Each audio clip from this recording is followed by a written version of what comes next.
नमस्कार दर्शकों, खबरों की खबर के इस कार्यक्रम में हम बताने वाले हैं आपको उस त्योहार के विषय में जो वर्ष में 2 बार आने वाला इकलौता त्योहार है।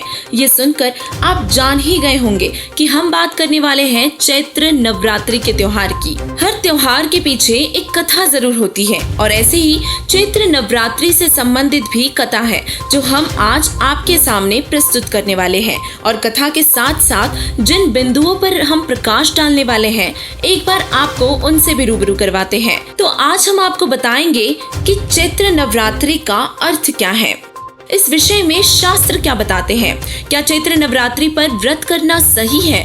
माँ दुर्गा किसी और की पूजा करने को कहती है, क्या ये सच है? यदि हाँ, तो कौन है वो जो माँ दुर्गा से भी उत्तम शक्ति है? अंत में माँ दुर्गा का प्रमाणों के साथ एक ऐसा रहस्य बताएंगे जिसे जानकर आप अचंभित रह जाएंगे। तो आइए अब शुरुआत करते हैं अपनी इस खास पेशकश की और सबसे पहले जानते हैं कि चैत्र नवरात्रि का अर्थ क्या है।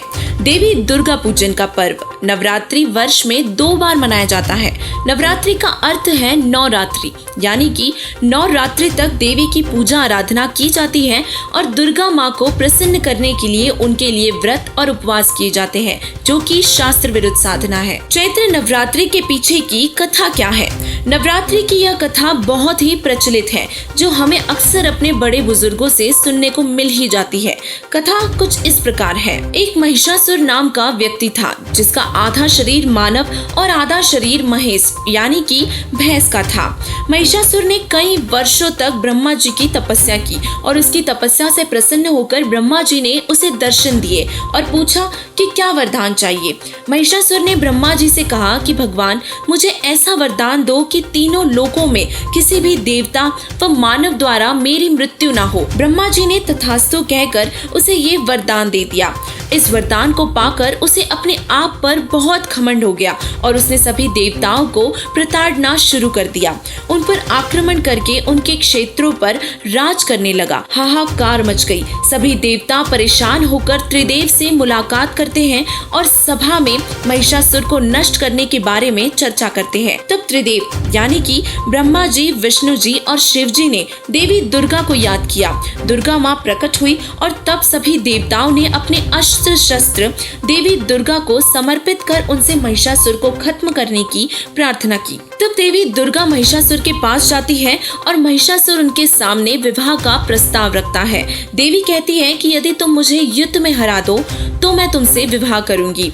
इस प्रकार देवी दुर्गा और महिषासुर के बीच युद्ध शुरू हुआ। महिषासुर बहुत शक्तिशाली था और उसे परास्त करने के लिए देवी दुर्गा को 9 से 10 दिन लगे और लगभग 10 दिन तक घमासान युद्ध हुआ और युद्ध में महिषासुर का अंत हुआ। दोस्तों, इस कथा से एक बात आपको समझ आई ही होगी कि ब्रह्मा, विष्णु और महेश पूर्ण शक्तिशाली नहीं है और इसीलिए महिषासुर को मारने के लिए सभी देवी दुर्गा के पास जाते हैं।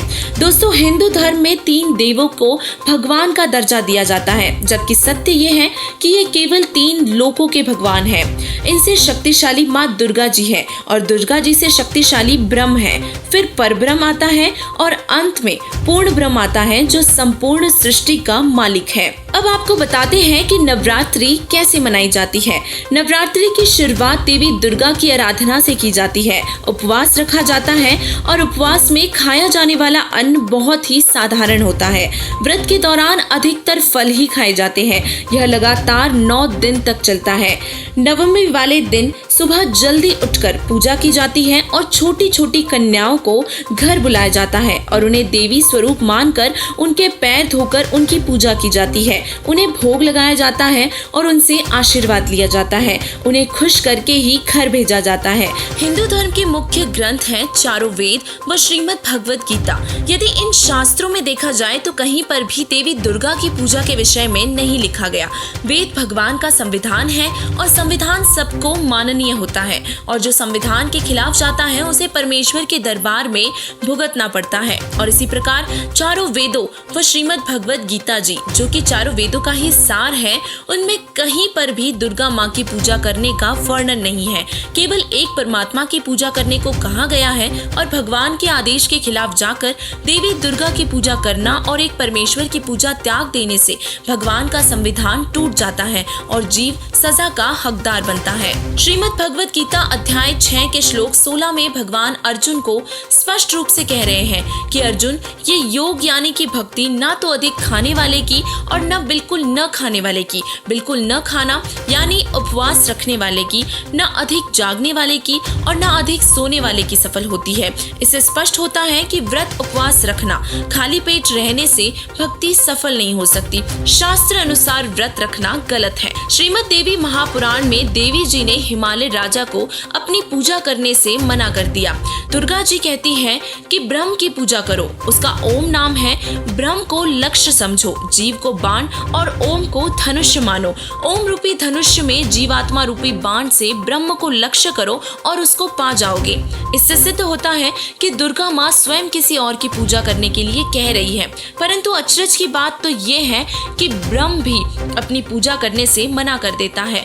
गीता अध्याय 18 के श्लोक 62 व 66 में ब्रह्म अर्जुन से कहता है कि तू सब प्रकार से उस परमेश्वर की शरण में जा, जिसको पाने के बाद वापस जन्म और मृत्यु में नहीं आना पड़ता। उस एकमात्र परमेश्वर की शरण में जाने से ही संपूर्ण लाभ होगा। अतः देवी दुर्गा की पूजा करना पूर्णतः व्यर्थ है। तो चलिए अब जानते हैं कि वह परमेश्वर कौन है जिसकी शरण में ब्रह्म भी जाने को कह रहा है।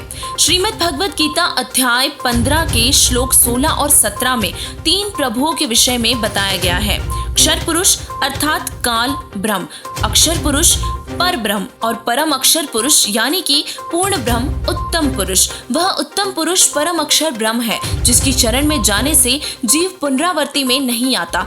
वह पूर्ण ब्रह्म कौन है, उसका क्या नाम है, ये वेद प्रमाणित करते हैं। यजुर्वेद अध्याय नंबर 5 के श्लोक नंबर 32, सामवेद संख्या 1400, अध्याय नंबर 12 खंड 3 के श्लोक नंबर 5, अथर्ववेद कांड नंबर 4 के अनुवाक नंबर 1 और श्लोक नंबर 7, ऋग्वेद मंडल नंबर 9 सूक्त नंबर 96 के मंत्र 17, 18 और 19 ये प्रमाणित करते हैं कि परमेश्वर का नाम कबीर है। इतना ही नहीं, सभी धर्मों के ग्रंथ भी प्रमाणित करते हैं कि कबीर ही परमात्मा है। अंतिम रहस्य बताने से पहले आपको बता दे कि ये सब जानकारी एकत्रित करने में हमारी मदद की है सतलोक आश्रम की टीम ने। सतलोक आश्रम के संचालक जगत गुरु तत्वदर्शी संत रामपाल जी महाराज जी सभी सदग्रंथों के ज्ञाता है, तत्व वेदा है। उनके द्वारा दिए इन प्रमाणों से हम नवरात्रों के महत्व को सिद्ध कर पाए।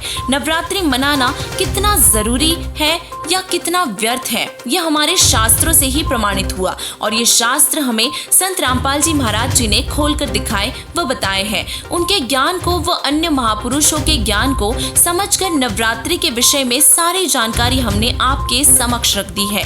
अब इस जानकारी से आप चाहें तो सही रास्ता चुन सकते हैं और सही भक्ति विधि संत रामपाल जी महाराज जी से लेकर अपना कल्याण करवा सकते हैं। धन्यवाद।